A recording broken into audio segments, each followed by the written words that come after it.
Hi again YouTube, it's Shane Gibbs. This is the next episode in my series of short videos that I will be posting on my YouTube channel, Shane Gibbs, Targeted Individual from the UK, over the coming weeks and months. Today I just want to talk about a few observations that I've made over the years since being placed in this Targeted Individual program.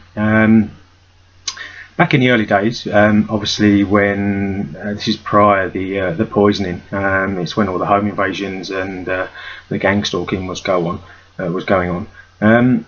Effectively, I think their aim is, one of their main aims is to keep the victim isolated away from anybody and everybody. When you go out, you're getting accosted and followed and bumped into by all sorts of strange people on a regular basis, which, in my opinion, it probably in a lot of people would install a lot of fear and a lot of paranoia. And I believe that's where this program gets the majority of its strength from. It's relying on the fact that the victim will become very isolated due to the issues going outside of the property with the gang stalking and the harassment they receive in the streets, and also with the home invasions, and effectively rendering the target pretty defenceless, especially when you're living on your own, to be able to stop the home invasions.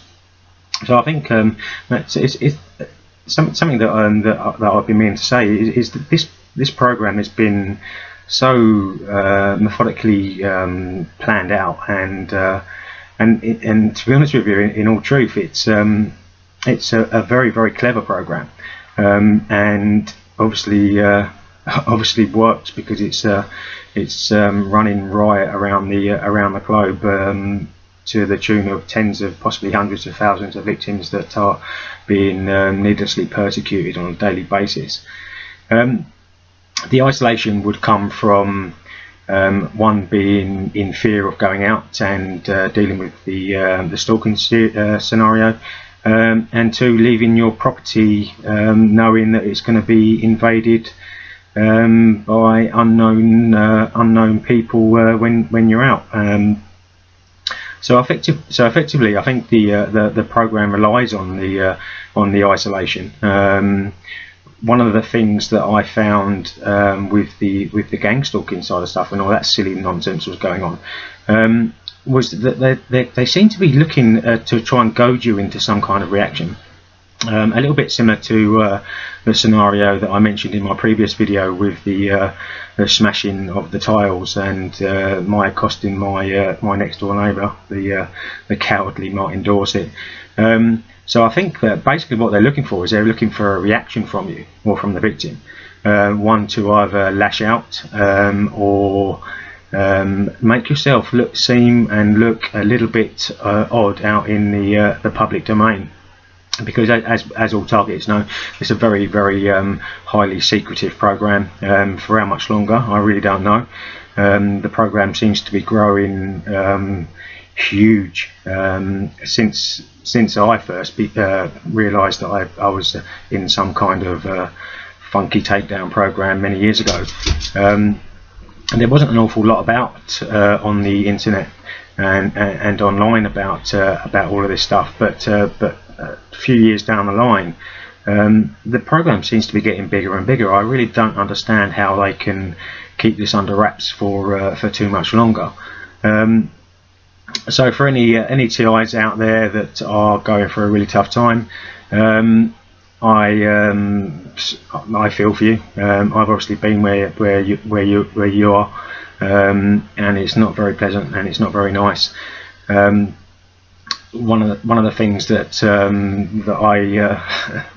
one of the things that I used to do when all of the stalking stuff was going on was I used to take it on myself to actually go and interact with the people in question, but only in a pleasant, nice way. I'd effectively go up and basically drum up conversations about the weather, how they was doing, did they have a nice day, etc., etc., etc.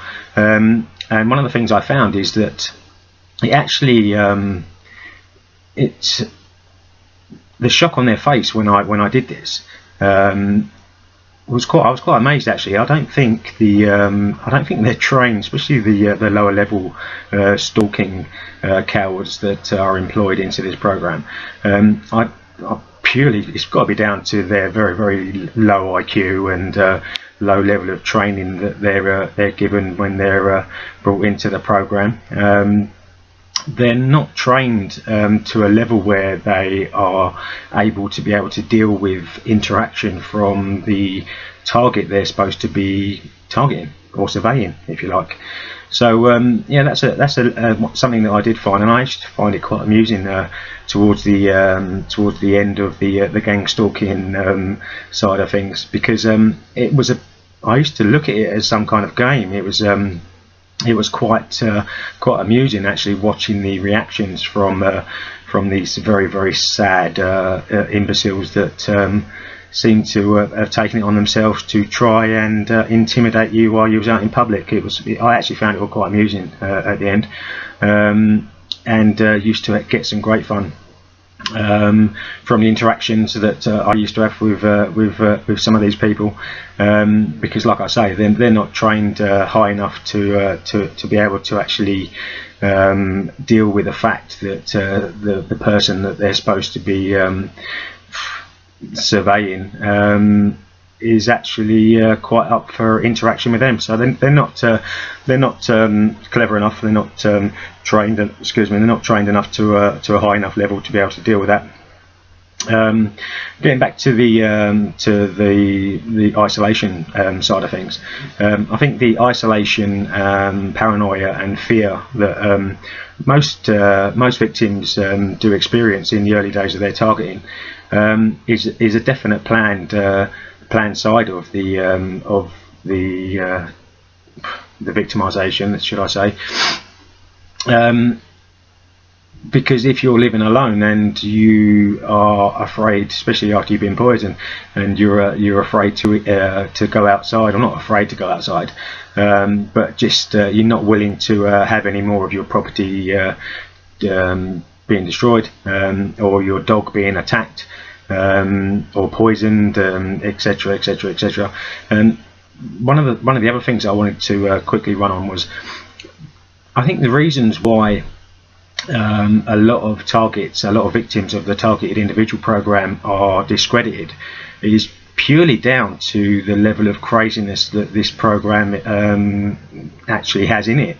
I think it's designed specifically that way because it's then very hard for any non-targeted person to actually understand or even show any kind of empathy towards the victim, because the victim is coming across and sounding almost crazy.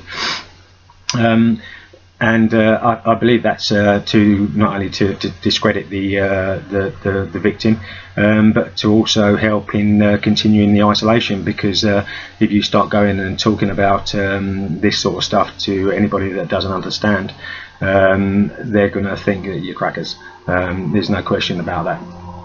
You get a lot of TIs that are putting videos up where they're going out with cameras and they're videoing cars and all the same colour and all of this. I'm not saying it doesn't happen.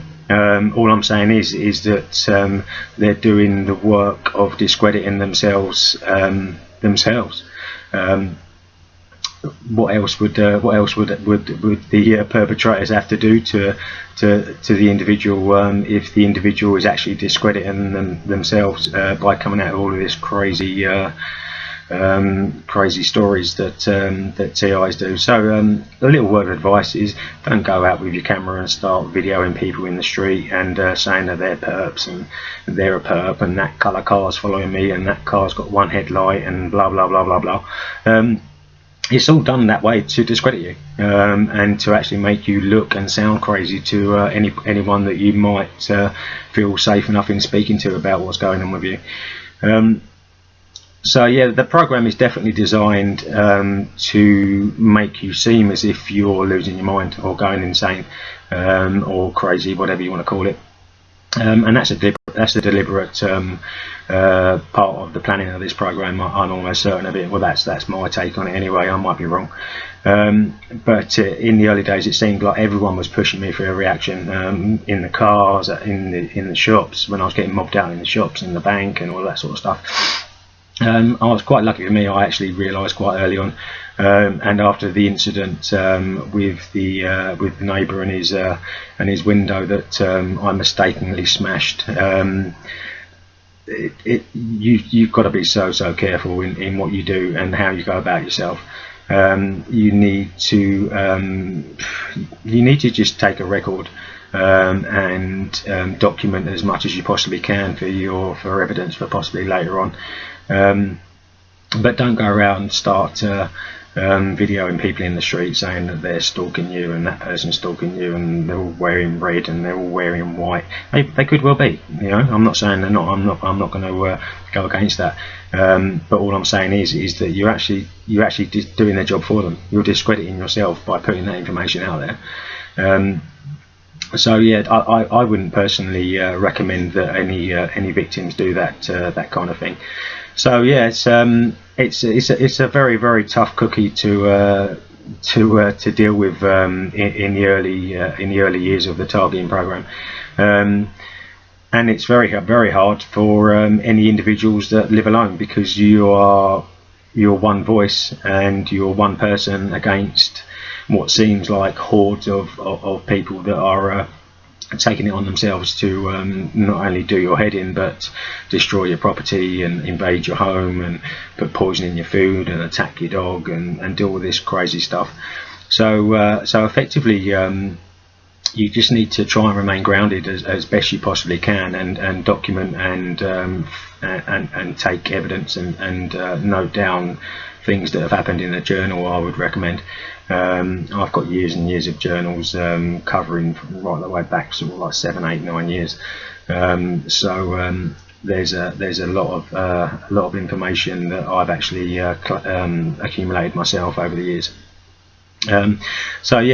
Just be very careful about what you put up online, and also be very aware about being trolled online as well, because there's a hell of a lot of trolls online. Maybe they're paid perps or not, I don't know. I really don't know. I really don't care, to be honest.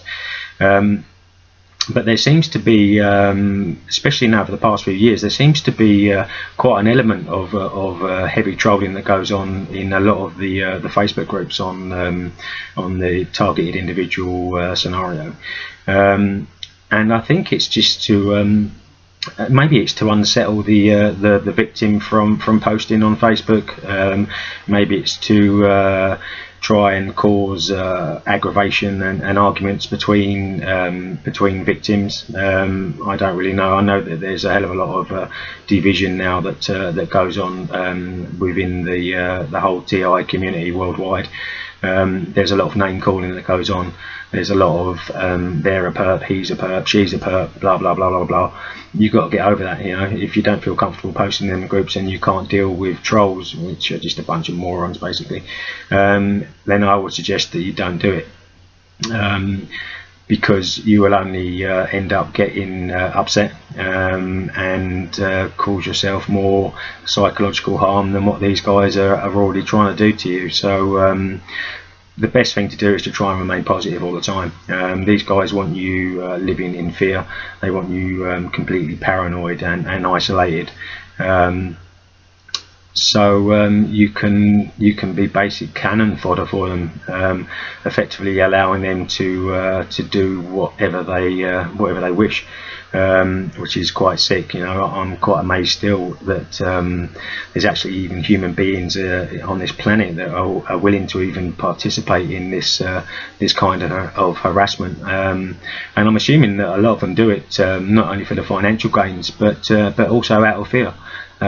So fear obviously plays a big part on both sides, because if you was a perpetrator, one of the main things that you would fear would be becoming a TI. So I would say that not only the monetary side, the monetary gain for the perpetrators of this horrendous social experiment or human experiment system, whatever it is, I don't really care, to be honest with you. I'm far too long down the road to worry about that sort of things.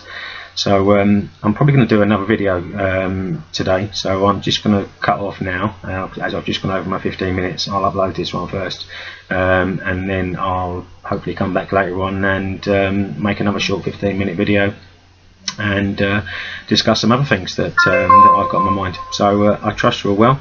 I hope you're all having a pleasant day as you possibly can, being a targeted individual. Yeah, I'll catch up with you soon. Take care, guys.